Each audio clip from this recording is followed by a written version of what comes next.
11ஆம் அதிபதி வக்கரம் அப்படிங்கும்போது அவர் நினைத்த காரியத்தில் வருமானத்துக்காக நாம் என்ன வேணாலும் செய்யலாம், எப்படி வேணாலும் செய்யலாம் அப்படிங்கிற ஒரு நிலைப்பாட்டை கொடுப்பார். பிறகு அதே புதன் இந்த காம திரிகோணத்தை குறிக்காட்டக்கூடிய 3ஆம் வீட்டுக்கு பயணிக்க தயாராக இருக்கிறார். தேவையில்லாத நிறைய தொடர்புகள் ஏற்படும். அதுவும் அதெல்லாம் அகராதியில் இல்லாத நிறைய பழக்க வழக்கங்கள். ஏன்னா இந்த பக்கம் 7ஆம் வீடுங்கிறது ராகு, அது சாட்டனுடைய ஹவுஸ். அப்போ அந்த ராகுவின் நட்சத்திரத்தில் சுக்கிரன் சஞ்சாரம், சுக்கிரன் குறிகாட்டக்கூடிய காதல் காம உணர்வுகளை நிதர்சனமான உண்மை. ராகு அதனை மல்டிப்ளை பண்ணி அவர் உங்களை பார்க்கிறார். அப்போ அந்த அன்ஹெல்தி பழக்க வழக்கங்கள், குறிப்பாக இந்த ஓரின சேர்க்கை, இப்போ என்னென்னமோ புதுசாலாம் நிறைய வார்த்தைகள்லாம் யூஸ் பண்ணுறாங்க. அந்த மாதிரியான ஒரு வெளியில் சொல்லி கொள்ள முடியாத சில பழக்க வழக்கங்களை எல்லாம் இந்த அமைப்பு கண்டிப்பாக சிம்ம ராசிக்கு கொடுக்கும். இங்கே திருமணமான சிம்மராசி ஆண்களுக்கு மனைவியை குறிகாட்டக்கூடிய அந்த சாட்டன் அப்படிங்கிறவர் 8ஆம் வீட்டில் இப்போ குருவோடைய பார்வையில் இருக்கிறார். இப்போ டிசம்பர் 10 தேதிக்கு குரு பார்வை மிதுனத்துக்கு போய்விடும். குரு மிதுனத்துக்கு டிரான்சிட் ஆகிவிடுவார். அப்போது உங்களுடைய வாழ்க்கை துணைவர் ருத்ரதாண்டம் ஆடுவதற்கு தயாராக இருக்கிறார்.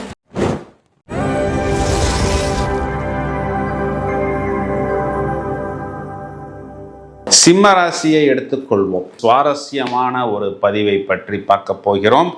சுக்கிர பயிற்சி. சார், சனி பயிற்சிக்கு வீடியோ போடுறாங்க, குரு பயிற்சிக்கு வீடியோ போடுறாங்க, சுக்கிர பயிற்சிக்கெல்லாம் வீடியோ போடுறீங்களே, இது நியாயமா சார் அப்படின்னு நீங்கள் கேட்பது எனக்கு நன்றாக புரிகிறது. சுக்கிரன் என்ற கிரகம் கன்னி ராசியில் நீசமனையிலிருந்து வெளியில் வந்து தனது சொந்த வீடு அப்படின்னு சொல்லக்கூடிய துலா ராசியில் நவம்பர் மாதம் 2ஆம் தேதி முதல் நவம்பர் 27ஆம் தேதி வரை 25 டேஸ் ஆட்சி அப்படிங்கிற சொந்த வீட்டில் அமரப் போகிறது. சார், வருஷத்துக்கு 2 தடவை, ஒரு தடவை சுக்கிரன் துலாத்திலும் ஒரு தடவை சுக்கிரன் ரிஷபத்திலும் ஆட்சி பெறத்தானே சார் போகிறது. இதில் என்ன சார் சுவாரஸ்யம் இருக்குது அப்படின்னு நீங்கள் கேட்டால், சுக்கிரன் ஆட்சி செய்யக்கூடிய இதே காலகட்டத்தில் செவ்வாய் என்ற கிரகமும் தனது சொந்த வீட்டில் ஆட்சியாக இருக்கிறது. செவ்வாயை குரு பார்க்கிறது. ராகுவிற்கு திரிகோணத்தில் இந்த சுக்கிரன் அமர்ந்திருக்கிறது. அப்போ இந்த ராகு என்ன பண்ணும் அப்படின்னா, சுக்கிரனாகவே செயல்படும். ஒரு 100 சுக்கிரனை ஒன்றாக இணைத்தால் அதற்கு பலன் என்னவோ அதற்கு நிகரான பலன் தான் இந்த ராகு. இதையும் தவிர இந்த ராகுவுடைய சுவாதி நட்சத்திரத்தில் சுக்கிரன் பயணிக்கும் பொழுது ராகு என்ற கிரகம் பூரணமாக ஒரு 100 டைம்ஸ் சுக்கிரனாகவே தலைவிரித்து ஆடும் அப்படின்னு சொல்லலாம். சுக்கிரன் சொந்த வீட்டில் ஆட்சி பெற்றிருக்கும் பொழுது இதற்கு மாளவிகா யோகம் அப்படின்னு சொல்லப்படுவது உண்டு.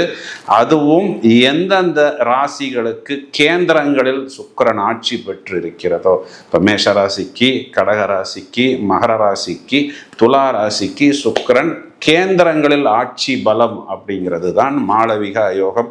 சார், கருப்பு தான் எனக்கு பிடிச்ச கலரு, பாட்டில் டான்ஸ் ஆடுற மாளவிகா தான் சார் எனக்கு தெரியும் அப்படின்னு நீங்கள் சொல்வது எனக்கு நன்றாக புரிகிறது. இந்த மாளவிகா யோகம்ங்கிறது பஞ்சமகா புருஷ யோகத்தில் வரக்கூடிய ஒரு உன்னதமான சுப யோகம். சுக்கிரன் கொடுக்கக்கூடிய காதல் காமம் தவிர அனைத்து விஷயங்களையும் இங்கே அள்ளி கொடுப்பதற்கு தயாராக இருக்கிறது. இந்த சுக்கிரனை பற்றி பேசும் பொழுது நாம் ரொம்பவும் குறிப்பாக கவனிக்க வேண்டிய ஒரு விஷயம் என்னன்னா, எப்படி வேணாலும் ஒரு உயர்நிலையை நான் அடைவதற்கு தயார். அதற்காக நான் என்ன வேண்டுமென்றாலும் செய்வதற்கு துணிவேன். அதாவது ஒரு இளமை மாறாத தோற்றம், ஒரு வசியம், ஒரு அட்ராக்ஷன், ஒரு ஈர்ப்பு, வயதில் முதிய நபர்களுக்கு கூட இளமை திரும்புதே, அதாவது வயோதிகத்தில் வாலிபம், இதையெல்லாம் கொடுக்கக்கூடியது இந்த சுக்கிரன். இந்த சுக்கிரன் சொந்த வீட்டில் இருக்கும் பொழுது இந்த ஸ்டேட்டுட்டரி வார்னிங் அப்படின்னு சில விளம்பரங்களில் போடுவாங்க. அதாவது ஒருவனுக்கு ஒருத்தி தாம்பத்தியம் புனிதமானது, திருமண வாழ்வில் ஒருவேளை அது காதல் திருமணமாக இருந்தால் பெற்றோர்களின் சம்மதத்துடன் திருமணம் செய்வது என்னை பொறுத்தவரை ஆசீர்வதிக்கப்படுவது அப்படிங்கிற அமைப்பில், அந்த சித்தாந்தத்தில் தான் நாங்களுமே செயல்படுகிறோம். ஆனால் சுக்கிரன் சொந்த வீட்டில் ஆட்சியாக இருக்கும் பொழுது யாரை எவ்வாறு தூண்ட போகிறது, இதனால் யாரெல்லாம் அந்த ஒரு லிமிட்டை தாண்ட போகிறார்கள் என்பதை இப்பொழுது நாம் விவரமாக காண இருக்கிறோம். இப்போ சிம்ம ராசிக்கு ராசியாதிபதி சூரியனுக்கு சுக்கிரன் பகை கிரகம் அப்படிங்கிற ஒரு அமைப்பில் வருகிறது. பகை கிரகம் சுக்கிரன் தனது சொந்த வீட்டில் 3ஆம் வீட்டில் ஆட்சி பலம். இப்போ இந்த சுக்கிரன் நான் ஏற்கனவே சொன்னது போல் ராகுவின் நட்சத்திரத்தில் பயணம். ராகுங்கிறது இங்கு 7ஆம் வீட்டை குறிகாட்டுகிறது. அப்போ இந்த 3, 7 இரண்டுமே காம திரிகோணத்தில் வரக்கூடிய கிரகம். 11ஆம் வீட்டுக்கு அதிபதி புதனும் காம திரிகோணத்தில் தான் வருகிறார். அப்போ அவர் வக்கரம் அடைந்திருக்கிறார். இதன் பொருள் என்ன அப்படின்னா, 11ஆம் அதிபதி வக்கரம் அப்படிங்கும்போது அவர் நினைத்த காரியத்தில் வருமானத்துக்காக நாம் என்ன வேணாலும் செய்யலாம், எப்படி வேணாலும் செய்யலாம் அப்படிங்கிற ஒரு நிலைப்பாட்டை கொடுப்பார். பிறகு அதே புதன் இந்த காம திரிகோணத்தை குறிக்காட்டக்கூடிய 3ஆம் வீட்டுக்கு பயணிக்க தயாராக இருக்கிறார். இது காலகட்டங்களில் சிம்ம ராசிக்காரர்களுக்கு தேவையில்லாத நிறைய தொடர்புகள் ஏற்படும். அதுவும் அதெல்லாம் அகராதியில் இல்லாத நிறைய பழக்க வழக்கங்கள். ஏன்னா இந்த பக்கம் 7ஆம் வீடுங்கிறது ராகு, அது சாட்டனுடைய ஹவுஸ். அப்போ அந்த ராகுவின் நட்சத்திரத்தில் சுக்கிரன் சஞ்சாரம், சுக்கிரன் குறிகாட்டக்கூடிய காதல் காம உணர்வுகளை அப்படியே மேக்னிடியூட் பண்ணி ஆம்பிளிஃபை பண்ணி அதனை ஒரு ஒலிபெருக்கி போல் ராகு அதனை மல்டிப்ளை பண்ணி அவர் உங்களை பார்க்கிறார். அப்போ அந்த அன்ஹெல்தி பழக்க வழக்கங்கள், குறிப்பாக இந்த ஓரின சேர்க்கை, இப்போ என்னென்னமோ புதுசாலாம் நிறைய வார்த்தைகள்லாம் யூஸ் பண்ணுறாங்க. அந்த மாதிரியான ஒரு வெளியில் சொல்லி கொள்ள முடியாத சில பழக்க வழக்கங்களை எல்லாம் இந்த அமைப்பு கண்டிப்பாக சிம்ம ராசிக்கு கொடுக்கும். குறிப்பாக சிம்ம ராசி ஆண்களாக இருந்தால் பெண்களை குறிகாட்டக்கூடிய சுக்கிரன் என்ன ஆகும் அப்படின்னா, இவங்களுடைய பயணத்தில் இவங்களுக்கு இன்ட்ரோடியூஸ் ஆகக்கூடிய புதிய நபர்கள் இதெல்லாம் இவங்களை தவறான ஒரு விஷயத்துக்கு இவர்களை உபயோகிக்க பார்ப்பார்கள். இவர்களிடம் பழகுவது போல் பழகுவார்கள். குறிப்பாக தொழில், ஏன்னா இங்கே சுக்கிரன் 10ஆம் வீட்டுக்கும் அதிபதியாக வர்றதுனால தொழிலில் புதிதாக வரக்கூடிய நபர்கள், இவர்களிடம் ட்ரைனிங் எடுப்பதற்காக வரக்கூடிய நபர்கள், இப்போ இவங்களுடைய விஷயங்களை வித்தைகளை அட்ராக்ட் செய்ய வேண்டும் அப்படிங்கிறதுக்காக இவர்களிடம் நெருக்கமாக பழகுவதற்கு அவர்கள் தயாராக இருப்பார்கள். அப்போ இவர்களுடன் காரியத்தை சாதித்து கொள்வதற்காக ஒரு கூடுதல் இன்டிமசி, ஒரு கூடுதல் ஃப்ரெண்ட்ஷிப்பு, இவங்களுக்கு மட்டும் தனியாக புரிகிற மாதிரி ஒரு சிக்னல் கொடுப்பார்கள். இப்போ இந்த இடத்துல எல்லாம் சிம்மராசி ஆண்கள் கூடுதல் கவனம் எடுத்துக்கொள்ள வேண்டும். குறிப்பாக இங்கே திருமணம் ஆன சிம்மராசி ஆண்களுக்கு மனைவியை குறிகாட்டக்கூடிய அந்த சாட்டன் அப்படிங்கிறவர் 8ஆம் வீட்டில் இப்போ குருவோடைய பார்வையில் இருக்கிறார். இப்போ டிசம்பர் 10 தேதிக்கு குரு பார்வை மிதுனத்துக்கு போய்விடும். குரு மிதுனத்துக்கு டிரான்சிட் ஆகிவிடுவார். அப்போது உங்களுடைய வாழ்க்கை துணைவர் ருத்ரதாண்டம் ஆடுவதற்கு தயாராக இருக்கிறார். ஏன் அப்படின்னா, இப்போ நீங்கள் ஏதாவது சின்ன சின்ன தில்லுமுள்ளுகள் பள்ளினாலோ இல்லை ஏதாவது சின்ன சின்ன ஒரு வரைமுறைக்கு இல்லாத சில பழக்க வழக்கங்களில் ஈடுபட்டால் கண்டிப்பாக உங்களுடைய லைஃப் பார்ட்னர் அதனை கண்டுபிடித்து விடுவார்.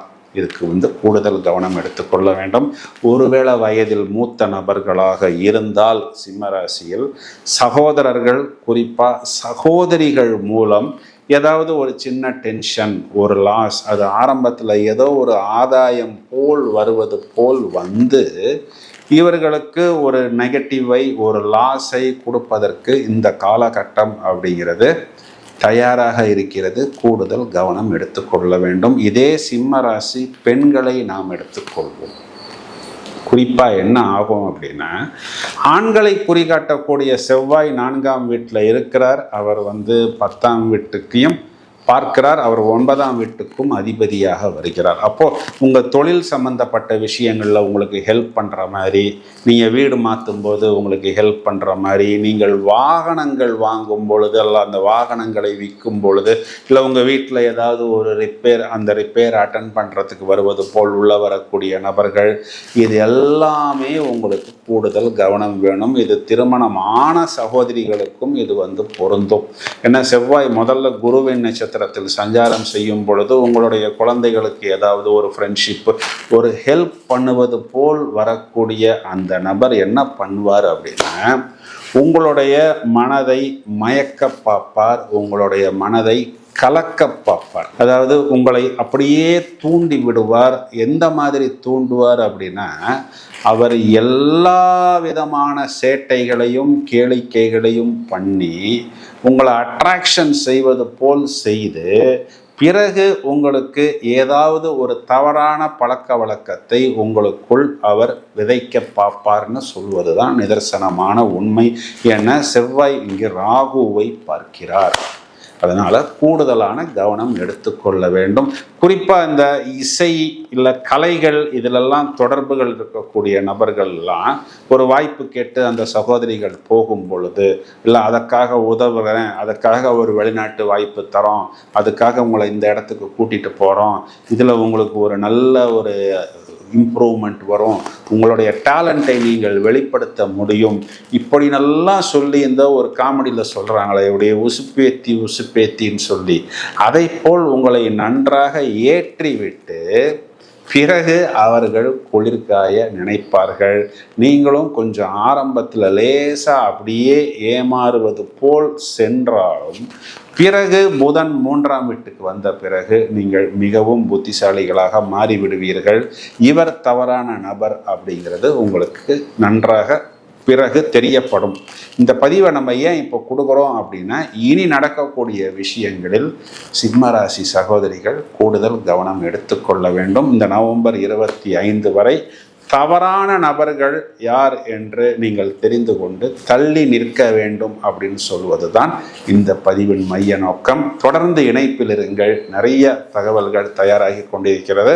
பொதுவாக சிம்மராசிக்காரர்கள் 7ஆம் இடத்தில் இருக்கக்கூடிய அந்த ராகுவுக்கு பரிகாரம் செவ்வாய் வெள்ளிக்கிழமைகளில் துர்கா வழிபாடு செய்வது உங்களுக்கு நல்ல ஒரு அனுகூலமான ஆரோக்கியமான ஒரு அமைப்பாக ஏற்படும் அப்படின்னு சொல்வது தான் நிதர்சனமான உண்மை. வாழ்த்துக்கள்.